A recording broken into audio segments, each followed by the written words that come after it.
নারায়ণগঞ্জের ২৫০০-এ আজান আরাফ মাবিয়ান জাজের উদ্যোগে আয়োজিত ঐতিহ্যবাহী কাবাডি টুর্নামেন্টের ফাইনাল খেলা উৎসবমুখর পরিবেশে অনুষ্ঠিত হয়েছে।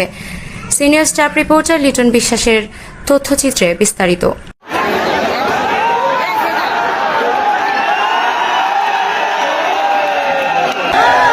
শনিবার বিকেলে পুরাতন স্টিল ব্রিজ সংলগ্ন মাঠে অনুষ্ঠিত মেগা ফাইনালে সোনারগাঁও থানা দলকে পরাজিত করে চ্যাম্পিয়ন হওয়ার গৌরব অর্জন করে ২৫০০ থানা দল। খেলায় সভাপতিত্ব করেন ২৫০০ পৌর যুব দলের সভাপতি শফিকুল ইসলাম সবুজ। প্রধান অতিথি হিসেবে উপস্থিত ছিলেন নারায়ণগঞ্জ ২ আসনের সংসদ সদস্য নজরুল ইসলাম আজাদ। টুর্নামেন্টের উদ্বোধন করেন মুস্তাফিজুর রহমান ফাউন্ডেশনের চেয়ারম্যান রাকিবুল ইসলাম রাকিব। বিশেষ অতিথি হিসেবে উপস্থিত ছিলেন ২৫০০ থানা বিএনপির সভাপতি ইউসুফ আলী ভুইয়া, সাধারণ সম্পাদক জুয়েল আহমদ, পৌর বিএনপির সভাপতি মাহমুদুল্লাহ লিটন, জেলা বিএনপির সাবেক সহসভাপতি লুৎফর রহমান আব্দু এবং বিএনপি ও অঙ্গ সংগঠনের স্থানীয় নেতৃবৃন্দ। তীব্র প্রতিদ্বন্দ্বিতাপূর্ণ ফাইনাল ম্যাচটি উপভোগ করতে মাঠ জুড়ে হাজারো দর্শকের উপস্থিতি লক্ষ্য করা যায়।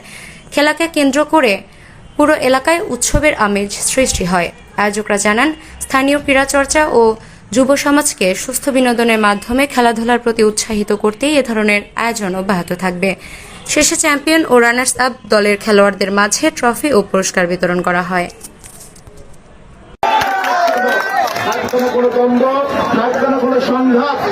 আমরা সবাই একসাথে মিলে একটি মাদক মুক্ত, সন্ত্রাস মুক্ত, চাঁদাবাজ মুক্ত একটি জনগণ যেরকম ২৫০০ চায়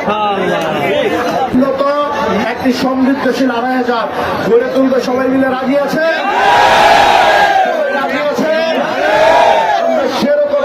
করে তুলতে এবং এমনই একটি ২৫০০ মাননীয় প্রধানমন্ত্রী জননেতা তারেক রহমানকে উপহার দিব।